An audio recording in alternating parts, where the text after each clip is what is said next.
Check the mic and make sure it sound right, boys.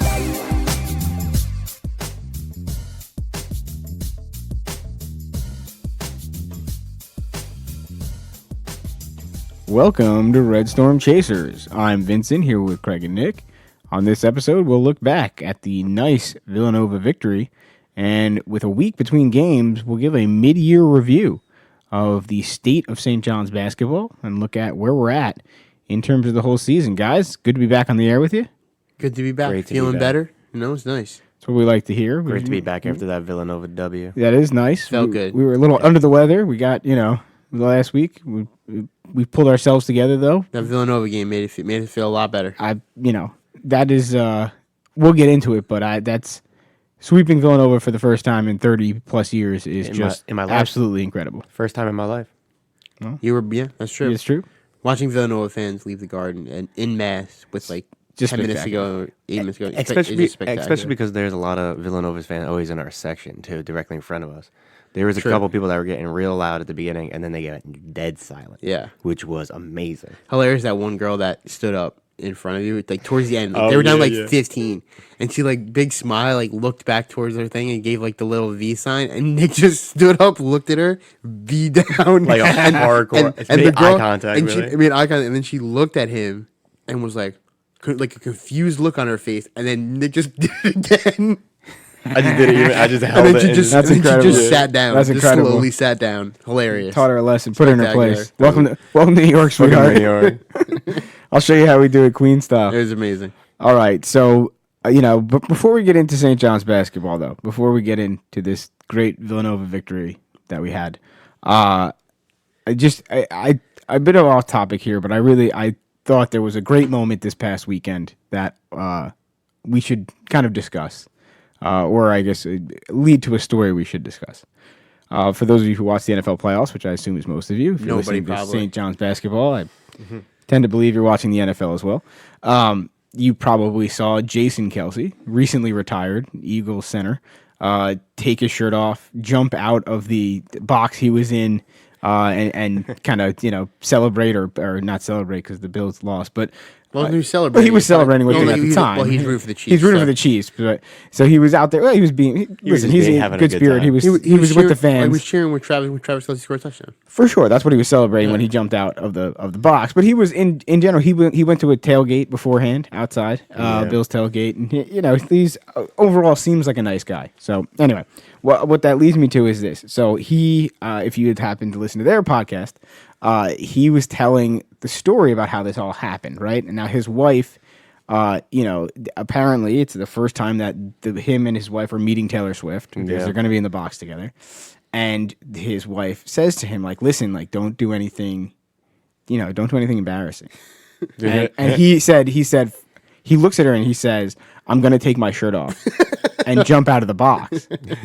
And she was like, don't you dare. And he was like, it's going to happen. I'm not asking permission. I'm just telling you what's going to happen. And he goes on to say, listen, you have to expect this. When we met, the first time we met, I passed out at a bar. This is, you should know this. Part of the Jason Kelsey charm. That's exactly it. That's exactly his line. I think it's a hysterical story. First of all, he knew he was going to do this, and then went through and did it. So, in the same idea, what is an event or a gathering that you most embarrassed your wife, Nick, your girlfriend, by getting too drunk and out of hand, and really, the kind of moment where you get in the car together and it's a little awkward because that she's not happy. Craig, you can go first. So I don't know that she wasn't happy, but maybe not happy, but a moment where she was like, "Come on, man." We went one summer. We went to the New York State Renaissance Fair, and I went with her parents and her aunt. And me and her and some of her family members. We went to you can drink there, so we got a drink. You get mead. You get mead, and they had mead drink, so it's mead mixed with stuff because mead is very sweet, but it was mixed with other stuff. So me and her dad got a drink, and he was like, "Oh, this is great." And I looked at my wife and I said, "I'm gonna get really drunk with your dad today." And she was like, "Okay." So we did, and we got really, really drunk. my wife got stung by a bee. Ooh, not great. And the two of us were just meandering around, not helping her. Everyone was a family. And me and him were just like at the joust, like, yeah. And then Great time. It was spectacular, hilarious. So that was that. Renaissance Fair, New York Renaissance Fair, great event, by the way. It was a fun event. If you've never been, it's in Tuxedo, New York. Very worth it going once at least. It is. Nick, what do you got for us? So one time, this kind of involves you guys, I guess, too. But one time we were at Melissa's uncle's birthday party at his house, and it was around 4th of July. So our family has a tradition. We watched 1776, which is a 4th of July movie. We watch it every year, and it turned out that we were going to watch it that same day, right? So me and Melissa were like, all right, we're going to stop by the birthday party for a couple hours. It was like a day night thing, and it was like, we'll come over and watch the movie at night. So we were about like 15 minutes away from leaving, and everything was good. Every party was tame. Everything was solid. And then they start busting out like bottles of scotch and bottles of whiskey. And then his name's Kuya Oscar. So Kuya Oscar was like, oh, like, Nick, come sit next to me. And I sat next to him and then right next to Melissa's dad. So like I was in between the two of them, right? So I was like, all right, like they were like, oh, we're gonna have a drink or two, whatever. I was like, all right, yeah, we'll have a drink or two. And then we're having drinks. So we're all taking shots, we're taking drinks, we're doing this, we're doing that. And Melissa's like, we gotta go back to we gotta go back to the thing. And I was like, a little drunk, and I'm also like, I'm between her dad and her uncle, who was his birthday, and they said, Nick, you gotta drink with us. And I'm like, I kinda gotta be here. Yeah, and then that happened for like an hour and a half longer than it was supposed to. You guys know that part. We did. Because you guys were waiting at the extended stay was not great for everybody else. I can tell you that much. Yeah, so it was not only Melissa; it was you guys also. It was the rest of us. But it was a good time. No, it sounds like a good time. That's sort of exactly the what we're talking about. Vincent. I have to say mine was the probably the South End Boys St. Patrick's Day parade. It was we were out celebrating. They have a parade in town for St. Patrick's Day. It's a great event as well. And we had way too many drinks. Everybody had a lot of drinks that day. Fair. Naturally. I had a little bit extra than everybody else, I would say, to the point where we came home from the parade, and I was like incapacitated on the bathroom floor. Like we were supposed to be eating dinner, and it was in front of our family. It was in front of you guys were there too, obviously, as you remember. So it was but it was certainly where Robin was like, bro, like what are you doing? We were also dating at the time. We weren't even. She's still married. She married me afterwards, so it couldn't have upset her too much. But it was certainly one of those moments where she looks at you like, what is this idiot doing? This is the man I love. This is it. This is gay. This is the guy. Oh boy. Well, hopefully we'll be celebrating the Big East tournament victory in similar fashion, or similar state of mind, I should say. Hopefully. And our victory against Villanova this weekend certainly put us in a step in the right direction after what had been a terrible 3-game skid. Stop the bleeding. Stop the bleeding, but stop the bleeding in a big way. 70-50 victory, right? Nice 20-point victory. It was a back and forth game at the beginning. Then we went up and we never went back down. And I think that really was a great moment for this team because they would have been struggling, because you could hear, the old St. John's fans coming out. Uh-oh. It's not real. We can't buy into this. See, this is what happens. We're not actually that good. Put a stop to that right away. 20-point victory, beat Villanova, sweep their series for the first time since 1992-93 season. It was, I think, on multiple levels, it was exactly what this team needed at exactly the right time. Yep. Which is something that this team has done time and time again when they've faced adversity, right? Bad game against Boston College, Rick Pitino, our defense is terrible. Since then, our defense, incredible, right? 3-game losing streak, things are falling apart. Joel Soriano's not playing well. 21 points, 20-point victory over Villanova. Mm-hmm. And I think when you have a team like that who's able to, bounce back like this, it's a team that people need to be afraid of. Yeah, I mean, look, like you said, the Villanova, this win was something that we desperately needed. we needed to get right. There was, with the week in between, the sky, people worried, but the sky was falling and stuff like that. It wasn't, but staying above 500 in the Big East is important. And really what it just showed is that we're just better than Villanova. I mean, both games we led. The first game we led wire to wire. This game I think they had to lead for literally one play. No, I think we went up 4-2, and then we never looked back. Right. So because they led to start. They scored the first basket. It was like 2 minutes they led. Yeah, it was 2-0, 3-2, 4-3, and we took the lead 5-4, and we never gave it back. Yeah. So essentially we led wire to wire. Yeah, I mean, and it really was. The game was never in doubt. I mean, it was in doubt for us because we're St. John's fans and we've had years of abuse. But if for any outside watcher, this game was over very early on in the second half. Another thing to note, which I also noted last game, is just their 3-point shooting percentage was 16 this game. At one point, it was 12. Yeah. I'm not sure. I'm not sure if it really is necessarily just a coincidence anymore. I said it last time. I was like, oh, it might just be whatever. I think now it's really our rotations. It's how we're playing defense on them. We're making them second guess themselves when they have open shots. We're making them rush their shots.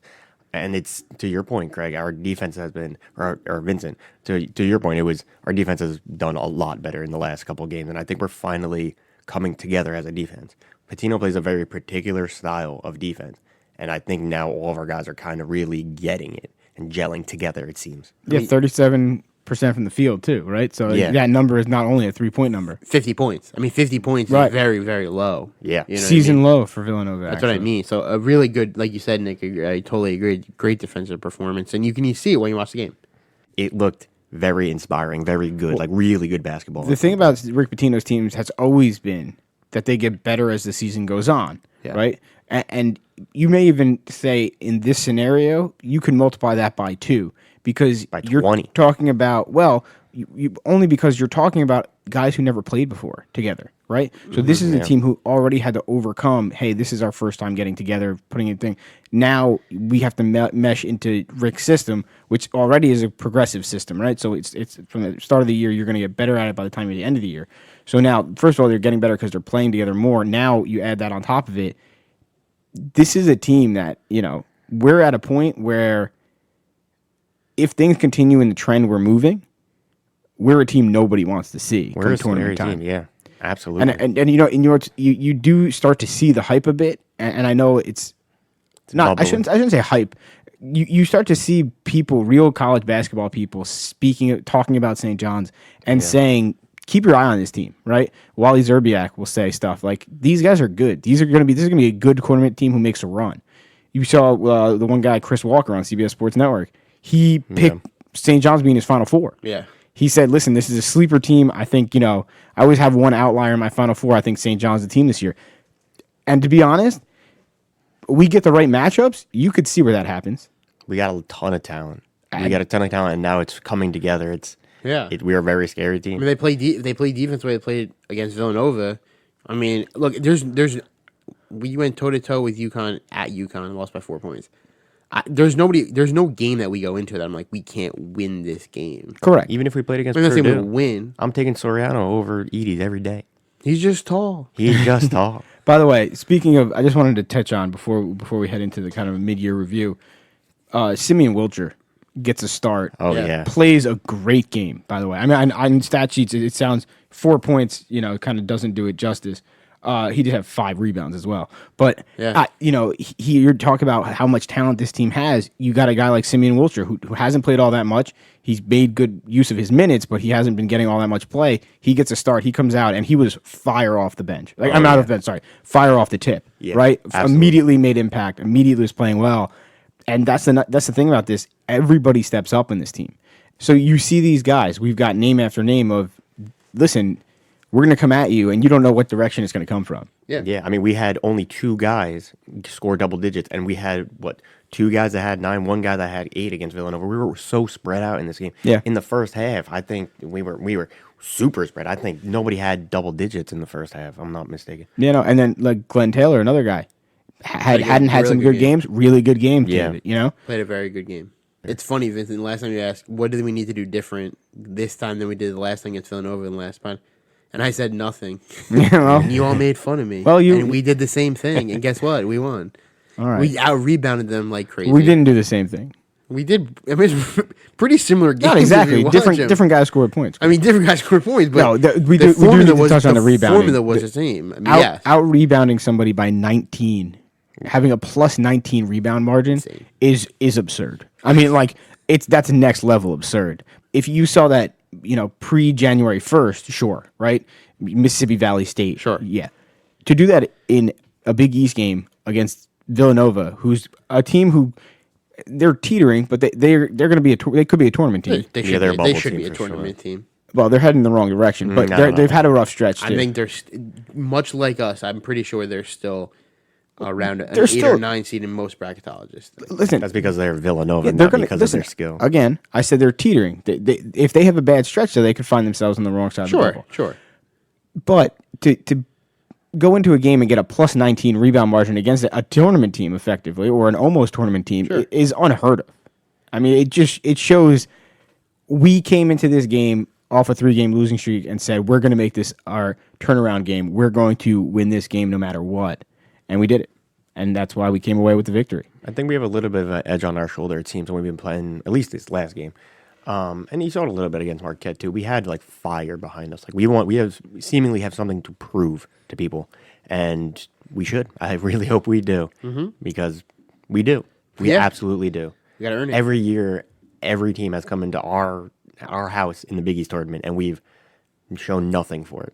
We haven't gotten the Friday since 2000, right? Well, I think we got a shot this year. I think we got a shot this year, and I We'll think talk we should about show that. everybody. We'll talk about that in a minute in our mid-year review. First, let's hit the spotlight player of the week. I don't think this one's going to be that tough, so I'll go first because I'm usually the anti-voice here. But I think Joel Soriano has to be the spotlight player of the week. 21 points. He'd been struggling. He came out and just said, "Listen, I'm bouncing back this game," and just dominated. And he, led us to the victory because he was so dominant, particularly in the first half. Right? He played so well that it was like, okay, never mind Joel Soriano being on a downturn. He had a rough week. Now we're back. Craig, who do you vote for? Yeah, it has to be Joel Soriano, especially with that game. He was also very efficient. 8 of 9 from the field, 1 through 5 of 7 from the free throw line. He was just, as you said, he was just dominant. It was good to see him get a standing ovation when he came out from the crowd. It was earned it. It was a nice moment. Certainly earned it. So it's got to be him. It's only a 1-game thing, so Yeah, he had the best game. It's gotta be easy. him. Nick, who are you voting for? Nick to throw a monkey wrench in it. Well, he has already lost. Two's a I majority. see how the wheels turning. In a party of 3, two's a majority. I was trying to, but I am going to vote for Joel Soriano. I would, especially because he scored from everywhere except the 3. He scored from the elbow. He scored from a 10-foot jumper, 15-foot jumper, a layup, left side, right side, and he was very dominant. He only blocked 1 shot, but he was very influential on the defensive side of the ball too. We got a very full game from him, and as you said, he has not been doing the best the last couple. He had not, but he turned it around. So shout out Joel Soriano, spotlight player of the week. Honorable mention, Simeon Wilcher. Simeon Wilcher had a great game. Vincent, we yeah. mentioned He it. had that one We mentioned slick steal. Slick steal. He did a very, Very very slick. nice Like a steal. magician. Had a pivotal moment too. Yeah, no, listen. It was a turning again, moment. he played a nice game. Yeah. Not spotlight player of the week level game, but Honorable mention. he's got time. He's a freshman. He's got time. Plenty of time. All right, so we are actually, and I know this is kind of scary, but we are at just before the halfway mark in the Big East season. We've played 9 games. We've got 11 to go. So by the end of the next game, we'll actually be exactly midway through the Big East year.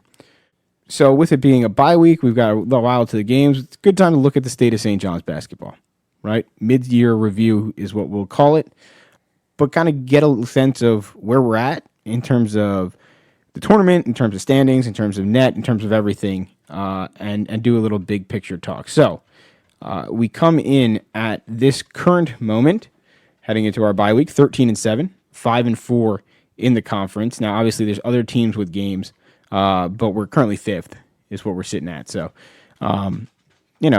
good spot for us. Obviously, there's some games we wish we had back, but overall, not too terrible.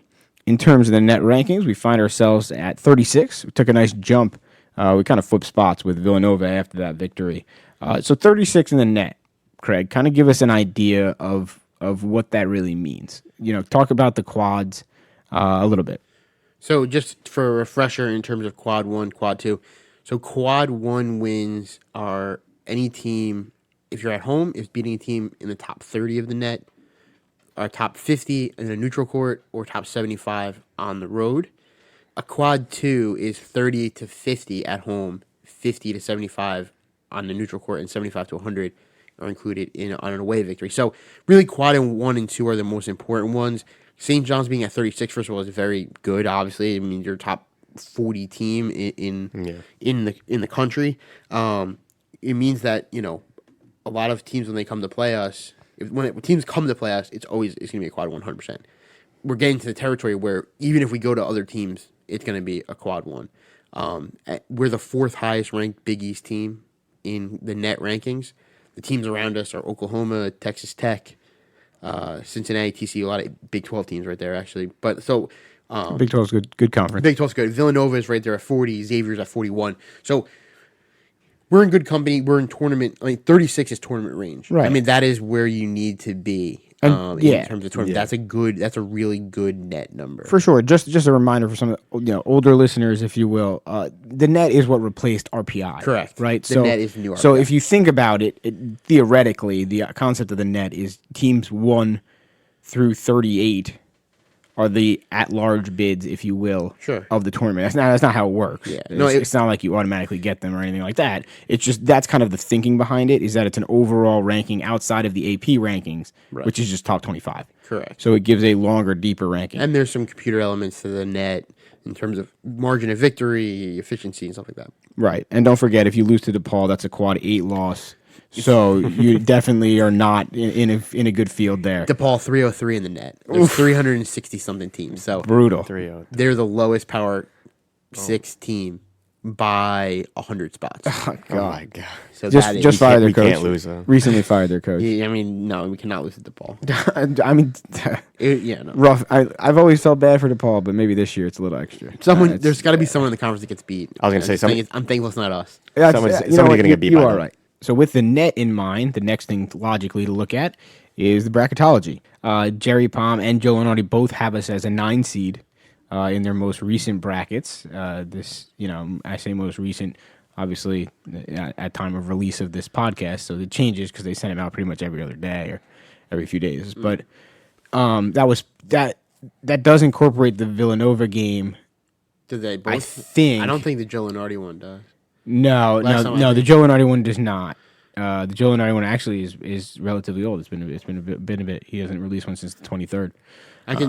So we had dropped down obviously because of the 3-game skid. Actually, neither does the Jerry Palm one. That was the 22nd. So so we should go. Craig, I know you used the other website. Bracket Matrix. Yeah, what do your boys say? Where they got us at? Child.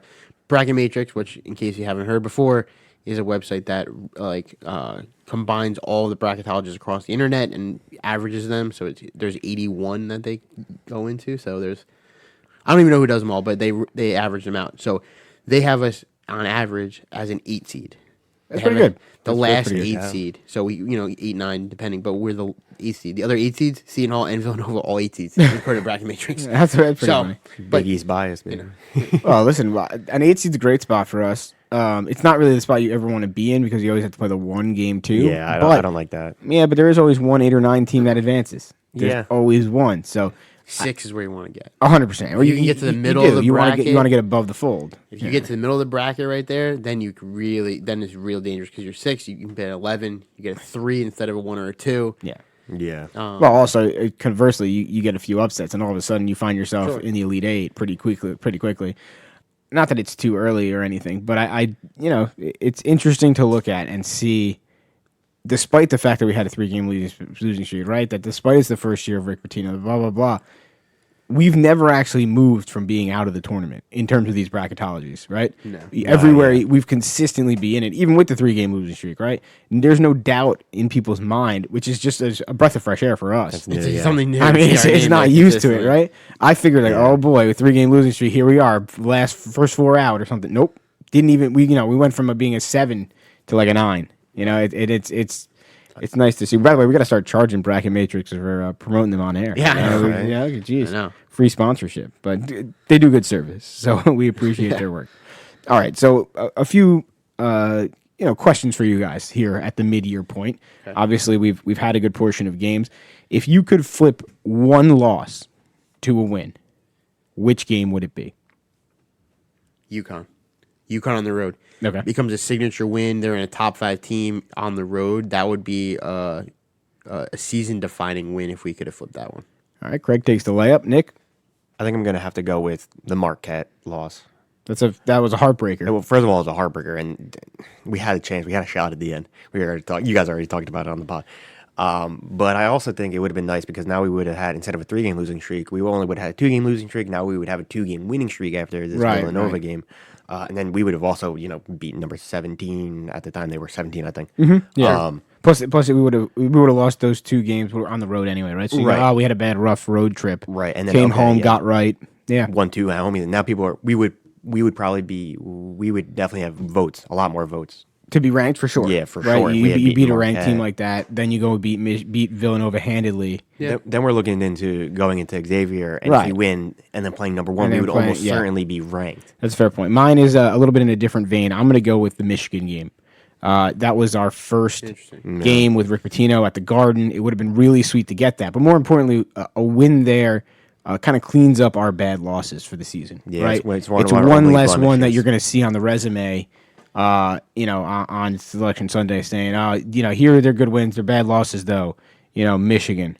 Michigan and BC. Well, those are really the only 2 bad losses we have. And I actually think if we don't lose the Boston College game, we may not be in the state we're in right now.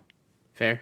Yeah. I also think another point of your Michigan game, if we had won that Michigan game, the hype train would have been different. Because we lost a lot of the Rick Pitino early hype when we got crushed by Michigan. So then the rest of that schedule, like the non-conference, we kind of flew under the radar a little bit. Well, the other thing is we lost that game. Then we beat North Texas, which was a game everyone expected us to win. And then we lost to Dayton, who, listen, Dayton's a great team. But no one really knew that at the time, right? They weren't ranked. Or no one ever thinks that. I don't know why people don't think that about Dayton. Dayton's a good program. They're routinely good. But people said, oh, no, they lost to Dayton. They lost to Michigan. They lost to Dayton. Uh-oh. Yeah. But you're right. That because of that, we flew under the radar. I do think that loss to Boston College is actually a necessary thing, though. I think this team needed a bit of a kick in the ass, and that was it, where Rick Pitino could say, listen, what are we doing, right? We need to play defense. Right. This is not working, and successfully did it from that point on. So all good games, though. I think we flip any of those games, and we're in we're not in a significantly better space. I don't think we're in a terrible place, but we're in a better spot than we find ourselves at currently. More wins, always better. Of course, exactly. All right, so who is the player who you have been the most impressed by so far this season? Zuby Ejiofor, without a doubt. He had been at the beginning. I liked him at the very beginning, and he has proven to be the guy that we need him to be every time he comes in. So Zuby. He's done a great job filling in, particularly when Joel Soriano and that's his job. And that's his job. Yeah, that's his job. And absolutely. He's doing it to his agree. He's doing fantastic. I'm going to go with Dennis Jenkins. I mean, I knew coming in that there was a good amount of hype about it, but he has really, especially in the last few games, he's really cut down on the turnovers, and he's really been a catalyst for this team. And he's an important piece. When the 2 guys from Iona originally were recruiting, him and Walter Clayton, everyone was like, Clayton was the guy we really wanted. He was the player of the year, all that good stuff. Jenkins really made the offense go, though, apparently. And I think he has really been important to this team. He hits a big shot, like we talked about in Villanova. They cut it to 5. He hit it 3. Stabilized. Yeah. He makes shots like that all the time. He had the shot against Marquette. He hit the shot against Marquette. Yeah, absolutely. So I think he has been better than not better. I mean, I was hopeful, but I just think the question was who you're most impressed by. I was impressed. So I've been very impressed by him. him. Yeah. Also, at the beginning of the season, he had a lot of turnovers, and then he changed that very quickly. I think that's also part of it. I was worried at the beginning, and then he turned the ball over a lot, and then now he has really hit the point where I'm very confident. The Villanova he broke a 9-game double-digit scoring streak. I mean, he got 9 points, so it's not like he had a bad performance, but he had 9 games in a row. And to tell you the truth, he didn't score double digits against Fordham, but he did against Boston College, and he did against Sacred Heart. So if you go back even more, you're talking about 11 out of the past 13 games. Right. He scored double-digit points. Yeah, no, he's been very good. No, he really has been. He's been impressive for sure. The guy I think I've been most impressed by is R.J. Lewis. R.J. Lewis was talked up as being this guy is extremely talented. Yeah. He's a guy who is going to be impressive right away. We didn't see him because he was injured at first, but ever since he's come back, he has been just absolutely a spark. Right, and listen, sometimes he wasn't in the Villanova game. He didn't play spectacularly. But he has been impressive in certain moments. He's been overly impressive in others, and I think that's why I've been the most impressed by him. Just because, you always hear the hype, right? You never know what you're going to get in a guy, a recruit. Particularly one who always, whenever they start talking about, oh well, he's got he's a great talent, right? He's not. No one say, oh, he's a great scorer, he's a great rebounder, he's a great talent. It's kind of a general term that it can be worrisome, and you never know how it turns out. But here, it's certainly worked out, and he's impressed me for sure. He can be very electric. He can take over a game. Oh, yeah. He really can. All right. My next question for you is, who has most surprised you this season on the roster? I'm gonna go with Drissa Traore actually on this one. Yeah. Especially after the Villanova game. He had that very big block, and then he came down and had that very big three. I think it might have been the same. It was right same back to back. sequence, right? It was same back to back. So especially coming off of last season where he was just totally a bench guy. If that, he was an end of the bench guy, and now it was surprising when Rick Pitino said he was going to take him back, and now he's a very solid role player. You know what I mean? Yeah, he goes in, he gets his minutes, and he works hard. He hustles. He dives. He does. They say he's the heart of the team, and I could see it. Right? You could see how he. Listen, again, he's not a guy who's going to put up double digits. He's not a guy who's going to get double-digit rebounds, but he's a heart guy. You know? He goes out there and he makes a play or two, and he gets the team going. So I think he's a good one. I've been surprised by him as well. So I'm surprised about it's kind of interesting, but it's going to be Joel Soriano, because really I'm not surprised that he did well because he was really good last year. I'm just surprised how much more dominant he has been. I thought last year he was as dominant as he could be, and I was wrong. That's where I was surprised about mostly with him. No, that's a fair. I could see that. I could see that being a bit surprising. He has gotten a lot better with his shot. I'm 100%. He's really got the. I mean, first of all, he hasn't shot a three in a couple games, but he's still got that down from the dead center. But he's really got that hook down, mini sky hook. And if he gets set on a jump shot, he's gonna make it. Yeah, he just is. Yeah. If he's open and he's set for sure. Yeah. All right. So this one, not to get negative, but who on this roster do you think has underperformed this season, and who you'd like to see get a little more out of in this last 11 games here in the regular season? I'll kick it off. I'll get you guys rolling. Go ahead. I think the person who I've been a little bit not underwhelmed with, but I feel like is not filling into the potential that they have is Chris Ledlam.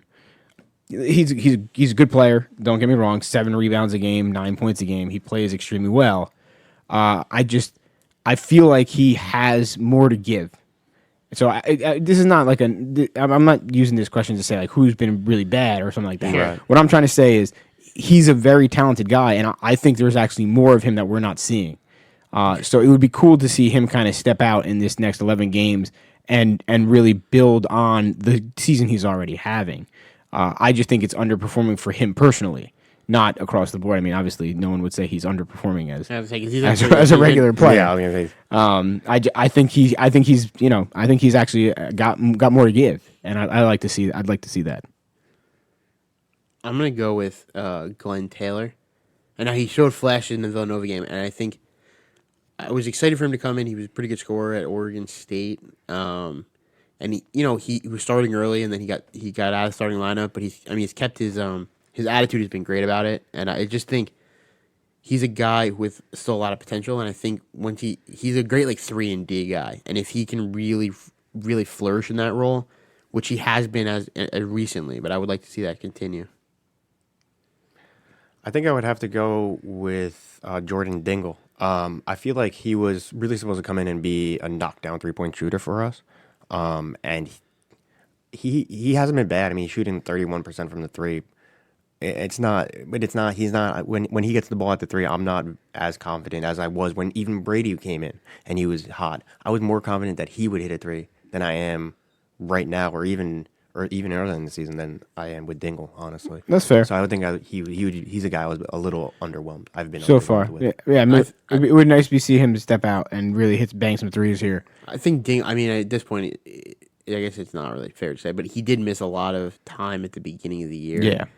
And I mean, he's still rounding out into form, but I agree with you. I thought he was going to be a guy who's like definitely a starter, and he's getting about 25 minutes a game, which is not nothing, but he's an important piece of this team. He really is. And he's still averaging like almost 11 points a game, so it's not like he's been terrible. He was the only other player other than Soriano in the Villanova game who had double digits. Correct. So, I mean, yeah. Dingle has been good, but I agree with you. I do know what you're saying. All right, now that we've looked a bit back, let's look ahead. Which matchup left on our schedule here in the Big East season, because obviously you don't know what's going to happen in the Big East tournament, is the most important left? I think the biggest game for the rest of the season is versus Creighton on February 25th. Listen, they're a ranked team. They were ranked as high as 4 to start the season. We lost to them by 1. We can clearly play with them, and it'll be a very definitive game to show that we can beat, because we haven't beaten any really good quality team other than Utah.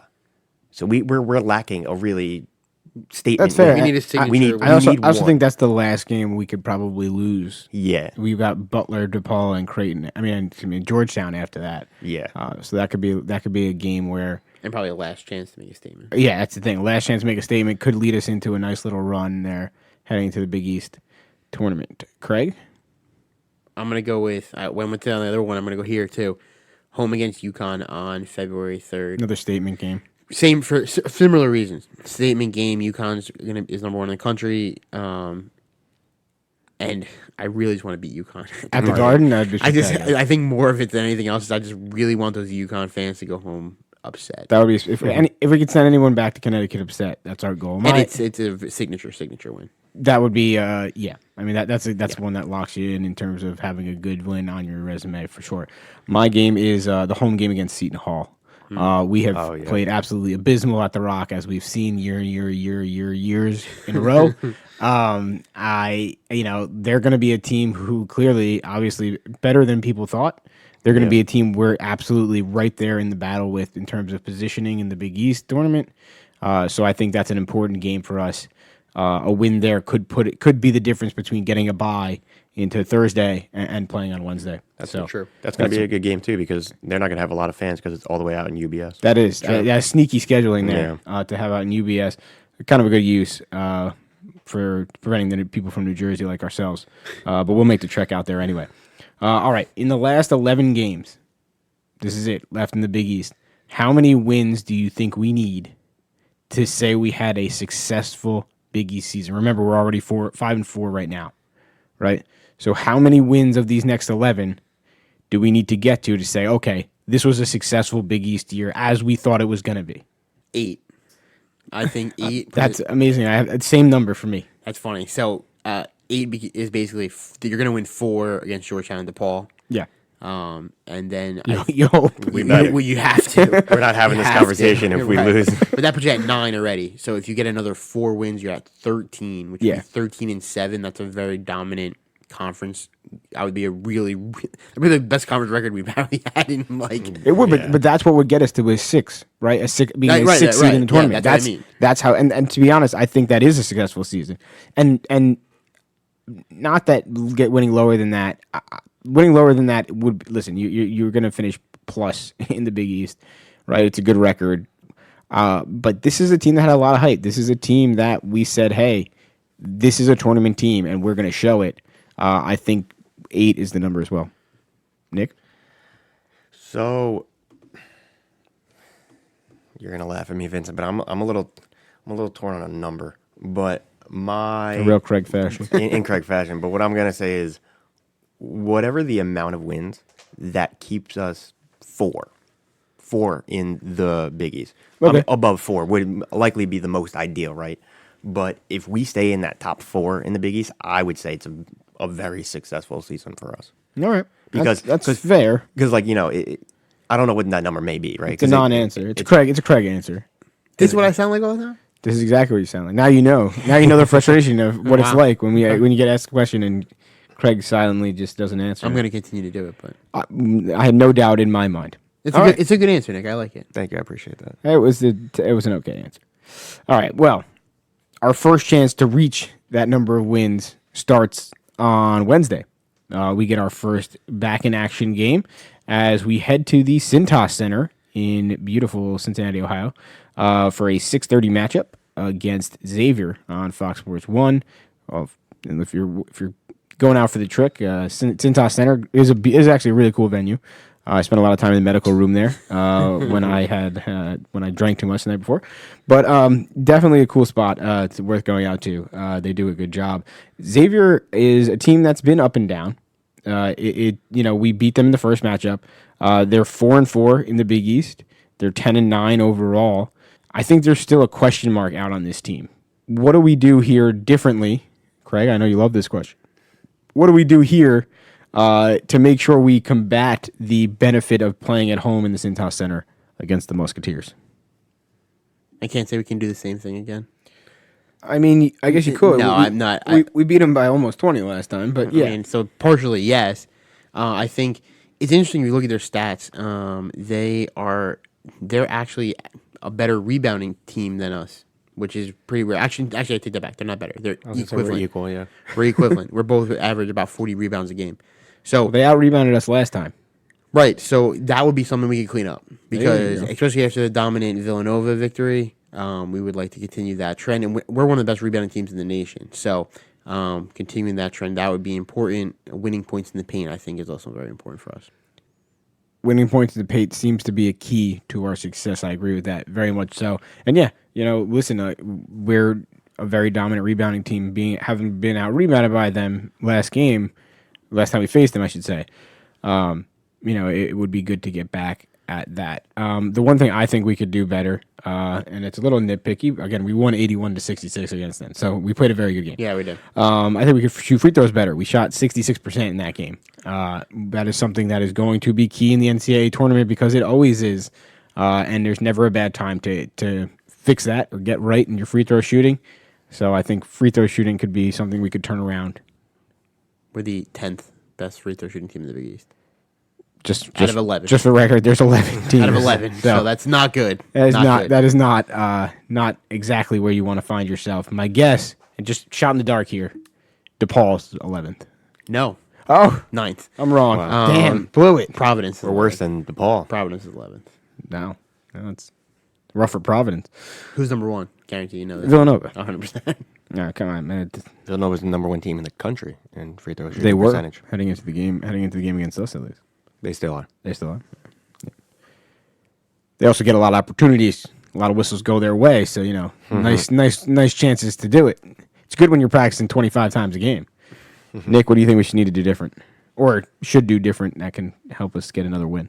I don't know if I'm going to go with a little bit of the Craig route. I don't know if we should really change anything, but I do think that we just got to make our three-pointers like we did. Make our three-pointers and make our free throws. Last time we missed 6 free throws, and when we win by 15, it doesn't exactly matter, but that could come down to being the game. So Yeah. between those two, I think that's the most important thing for us.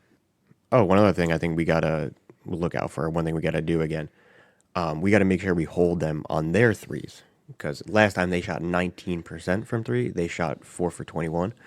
If we can do that again, the same way we just did that to Villanova, Yeah. I think that'll definitely, between those 3 things now. That's I good. think those That's will good really defense help in us. that game. Yeah, hopefully we can repeat that. And I think this overall, just talking about the game, I think this is a very important game for us because it's a road game and it's one of the few games, I think not a few games, but it's a road game I think we can win.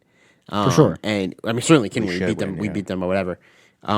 It would be good to keep some momentum and keep us above 500 because the next one is going to be tough.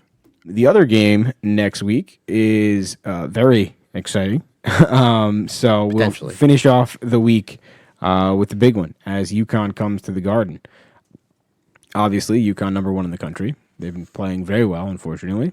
They got the win against us last time in what was pure St. John's fashion as per usual. We gave that one away a bit. But Not anymore, Vincent. Not anymore. well, New day. you're right. You're right. The I'm St. sorry. John's I'm of sorry. old. Well, unlike the last one, I don't think we're playing with house money in this one.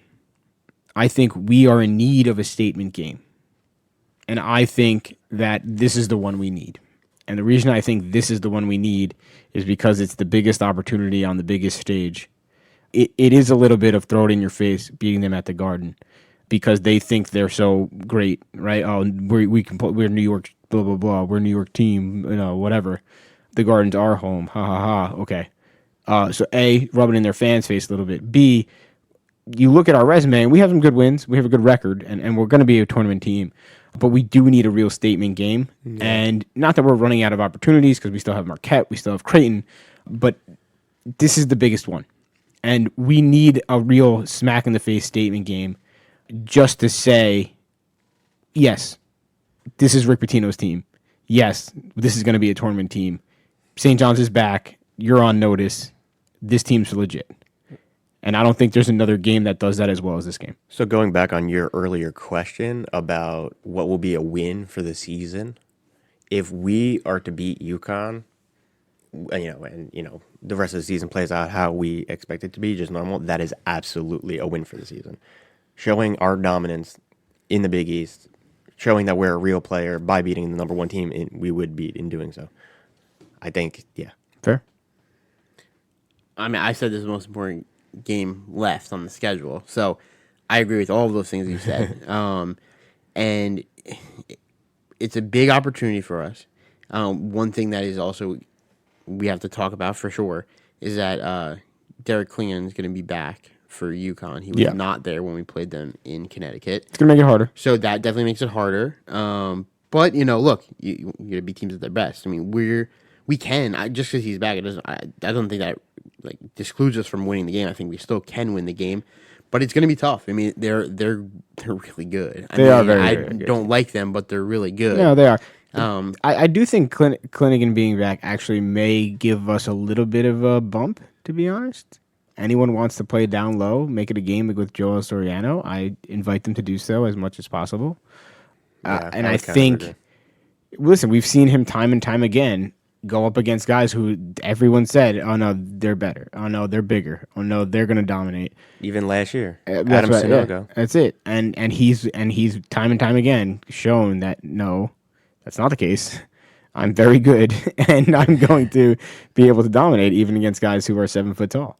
So I know what you're saying. Listen, it's going to be tough, and he's certainly a big presence, but I think that there's an opportunity there to try to work Joel in more than we did in the previous matchup against UConn, and by doing so, we may be able to turn the results around. A couple plays here and there, right? Like we win. Like look, we lost a rebounding battle. If we would win the rebounding battle, maybe it's a different game. We need to shoot a little bit better, frankly. Those are the things that will, the little things, make the big plays, and I'm hopefully it's a red crowd at the Garden. It's got to be a loud. We've got to do. Well, maybe a loud red crowd. Look, there's going to be UConn fans. There always is. There is. Look, they're a state school. They just are. They have more alumni. It's just it's a fact. I mean, for sure. So there's going to be UConn fans. I just would love to watch them leave like we watched. I do think a key is our 3-point shooting. We shot 22% against them last game. We cannot do that in a win against UConn. Yeah, we got to shoot over at 30. We got to shoot over 30, and I think we got to do it early and often. To be honest, this is a game where you get out to a good lead, and that. All that means is that you're going to be in it at the end. It doesn't mean you're going to win, right? So, but you got to get out to that lead. You got to at least strike first. If we come out and punch them in the face, the Garden will explode. That's it. And to your point, they can feel it. Yeah, and I think that's certainly something we need to do here. Well, it's going to be an exciting one. It's a good week, to be honest. Hopefully, right? The hope is that you come away at least 1-1. You're looking on paper. You're going. We're coming away at least 1-1. You're hoping that you come away 2-0. And if you come away 2-0, we'll be having a very, very great conversation at the end of next week after that game. For sure. That's why Xavier's was important, because if you beat Xavier, the UConn game, whatever happens, you're still above 500 in the Big East. That's true. That's a good point. Which is just keep your head above water. Yeah, that's a very, very valid point as to the importance of that Xavier game, which may get overlooked as Right. you head into a UConn game. It's something else the team can't do, by the way. Overlook that at Xavier. Game, Correct. Can't let this be a trap. to get ahead, and start looking at UConn. Well, we'll see how the guys do. Let's hope they come away 2-0, and we're talking very positively next week. But that'll do it for this week. I'm Vincent for Craig and Nick. Go Johnnies. Keep chasing.